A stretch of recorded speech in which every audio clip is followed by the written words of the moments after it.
Hello, everyone, and welcome to the Extremis Publishing Podcast.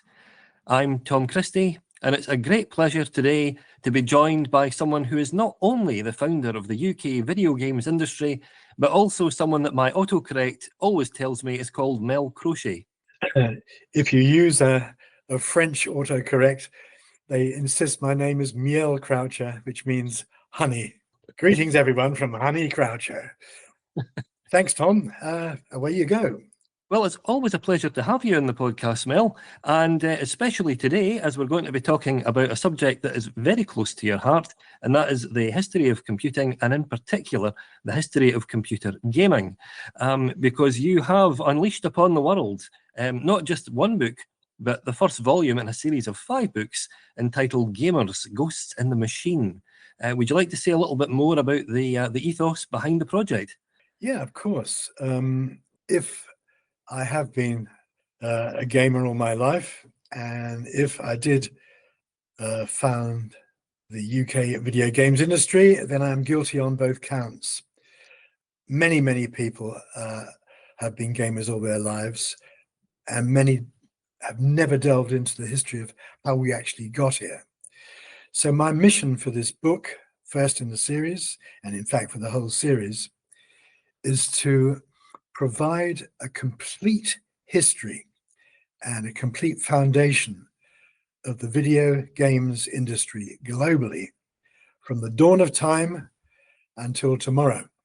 And I try to do my research as best as possible. And even I, Tom, was amazed on how far this goes back. It truly does go back to the dawn of time. And many of the games we play today, the strategy games, the board games, the horror games, the pursuit games, the logic games, they go back centuries. And it all had to start somewhere. So what didn't I want to do?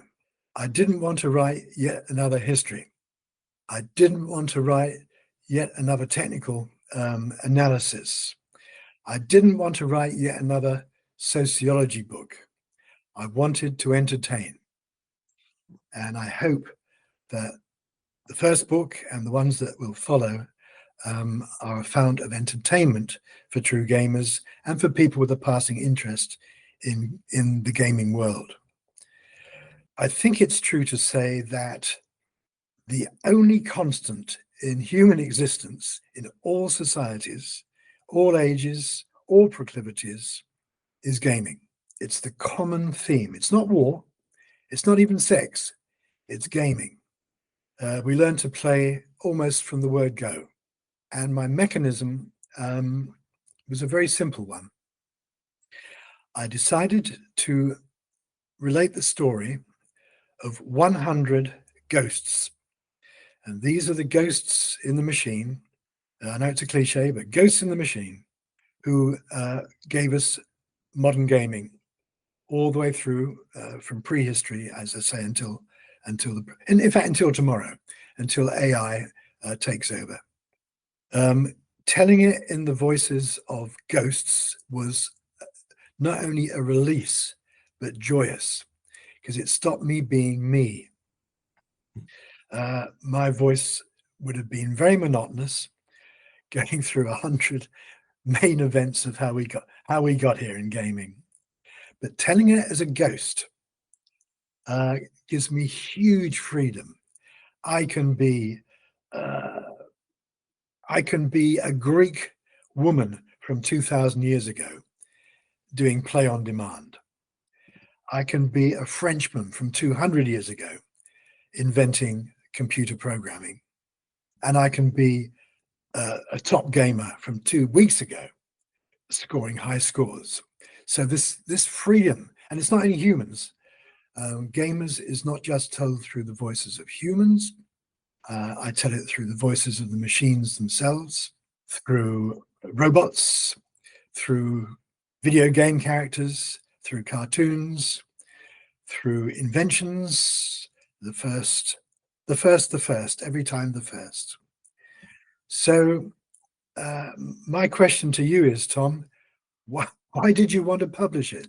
Well, it absolutely fascinates me because, you know, people, particularly of my own generation, you know, you think about computer pioneers as being people like Clive Sinclair, Chris Curry, Herman Hauser, Alan Sugar, people like that. But what fascinated me about your project, of course, and in particular this first volume, which deals with the pioneers, is it goes all the way back to the 19th century and people like Augusta Ada Byron, Charles Emile Renaud, people like that, who have made, you know, in their own way, vast impact on the industry. So I mean, you go right back to those formative characters before we even get as far as the 80s and the arcade revolution and those kinds of things.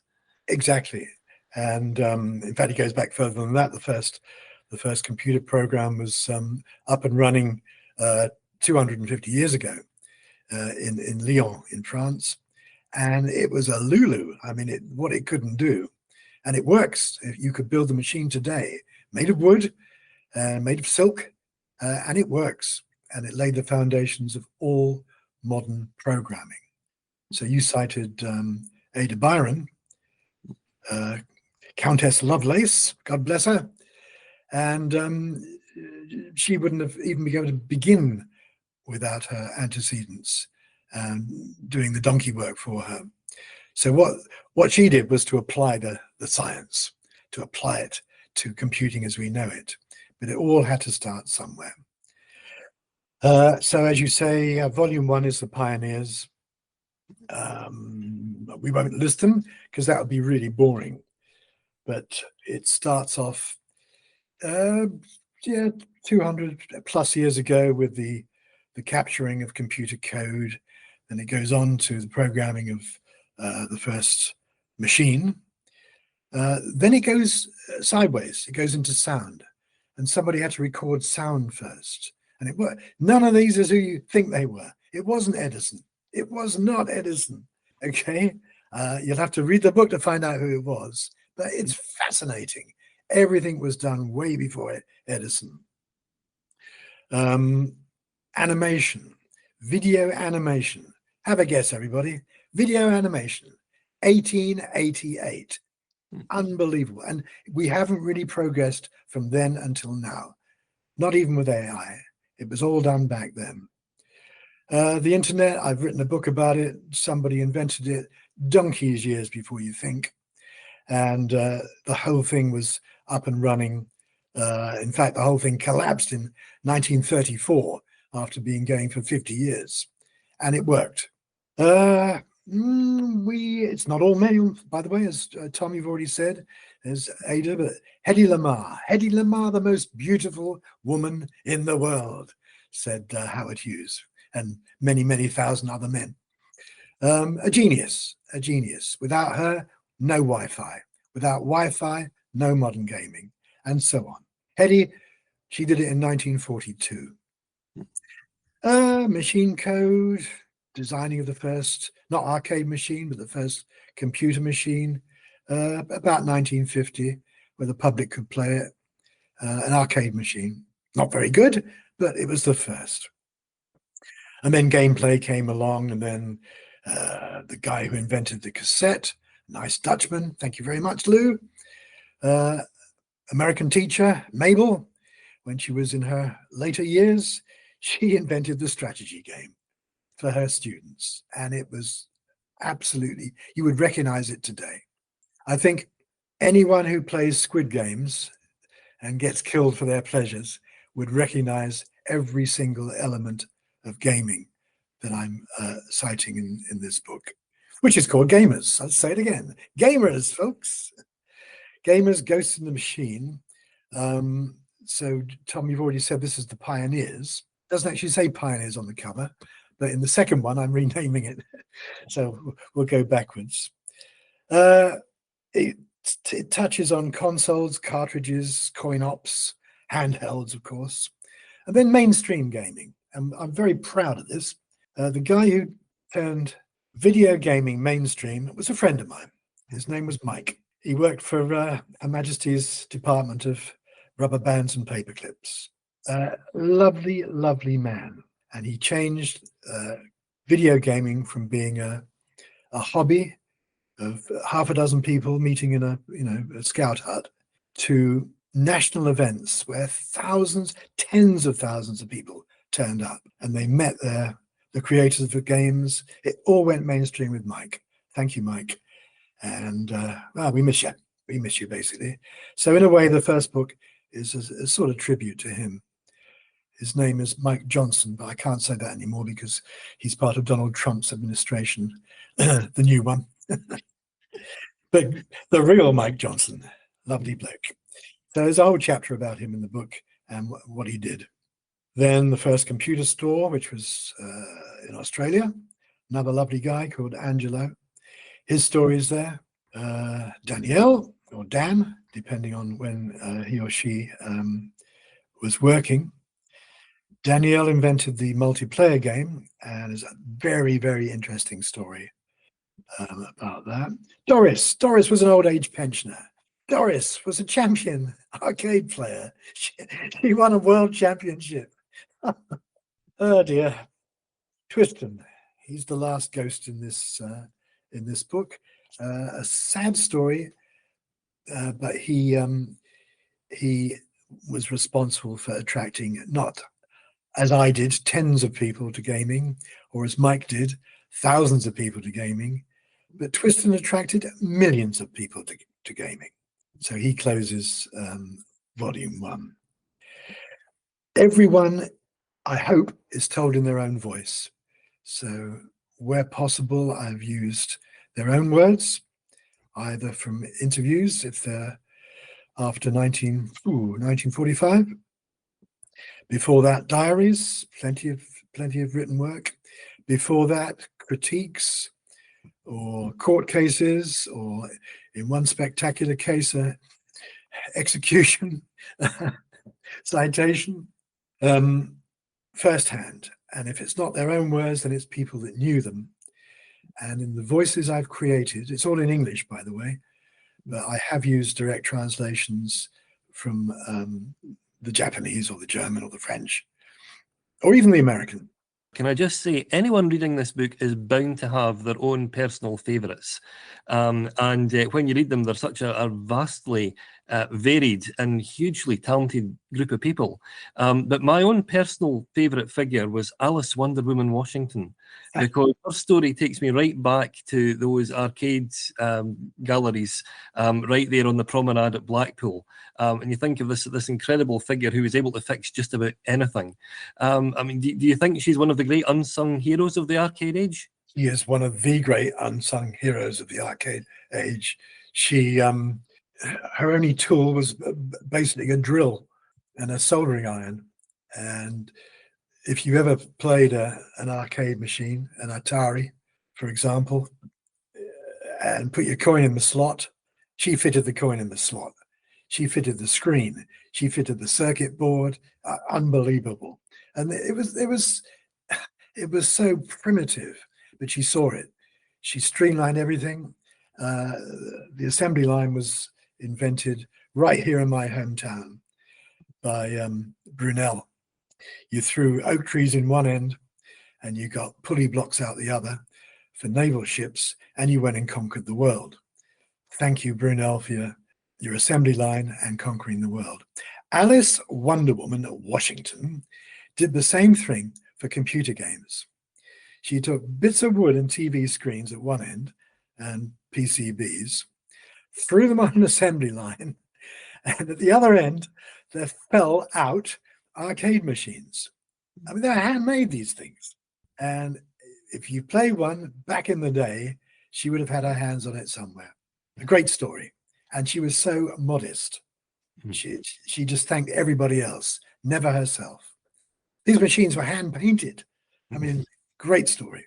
Can't remember when, 1970 something. I'll have to read the book and find out.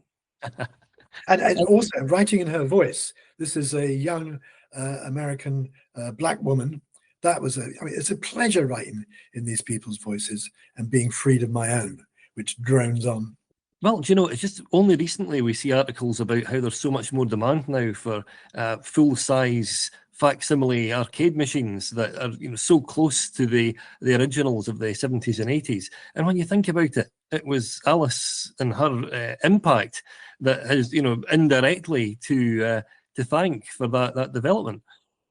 Indeed, indeed. You did mention the books in the series, and I'm writing them reasonably quickly because I'm a very old man and I need to get 5 books out before I drop dead.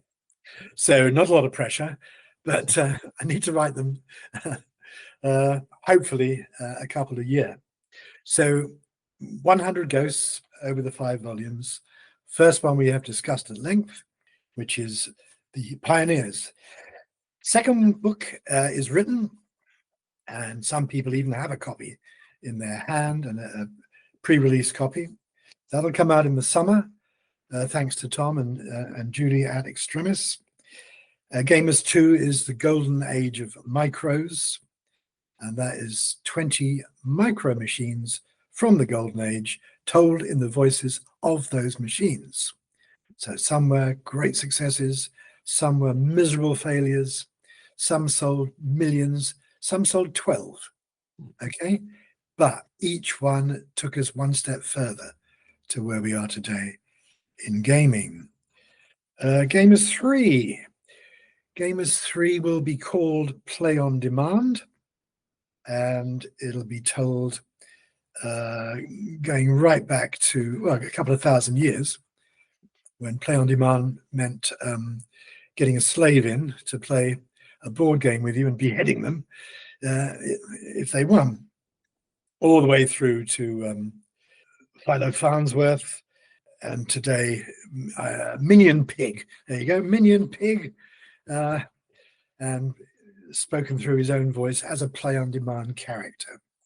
So that's quite a light-hearted one, volume 3, except for the ones that involve death, murder, and suicide. Gamers 4, Ghosts in the Machine, will be called Robots and Rebels. Robots and Rebels, again, told through their own voices, going right back to living statues of mythologies, to real statues who could talk, walk, sing, dance. Again, what do you reckon? 2,000 years. And then when they became programmable, that was 500 years ago. And when they became smart, that was 100 years ago. So we go through them all in their own voices, including my own favorite, and I hope yours too, Tom, which is the magic robot. Remember the little plastic robot? He used to point with a wand? Yeah, you wait till you hear his story. He's not happy. Gamers 5, the final volume, of course, is AI, Endgame. I don't know what I'm going to say in that, and I don't know who's going to talk about it.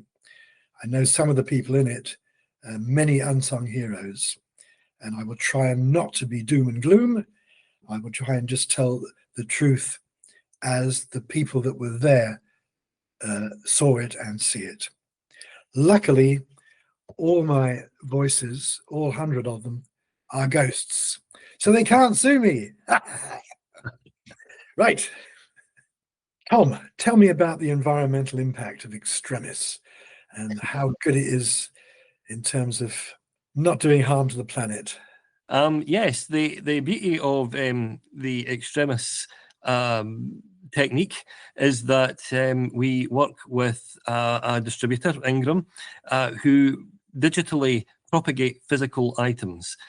So books are printed via Ingram through a global network of printing and distribution centres, which are right across the globe. There are about 87% of countries.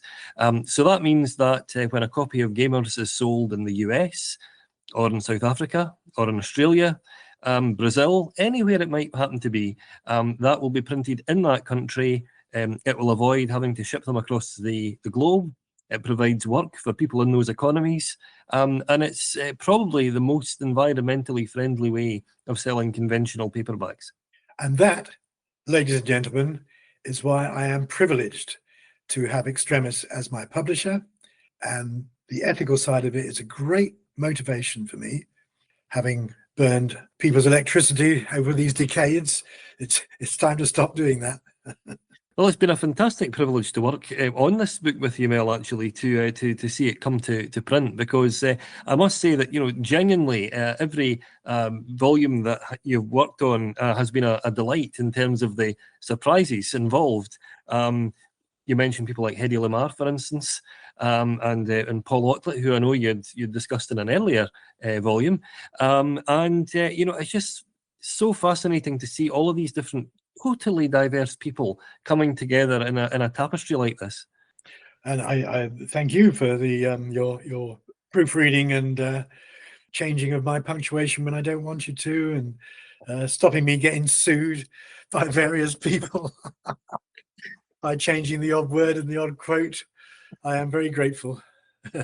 You're most welcome, and I must say we're really looking forward to the next volume, which will be available for everyone to read and enjoy in July. But the first volume, I'm pleased to say, is already there for your reading delectation and can be bought from all good online retailers, independent booksellers, or anywhere that just enjoys and appreciates good books. Buy one for someone you love. Thanks, Tom. Yes. Well, thank you, Mel, so much for joining us today. It's been a privilege, as always, to speak with you. And I do hope that you and I, the Morecambe and Wise of podcasting, can get back together again soon for the next volume when we can have a chat about that. You've got the glasses, I've got the wig. Bye. All the best. I'll speak to you soon. And thanks, everyone, for tuning in. I hope that you'll join us again for the next episode. Thank you.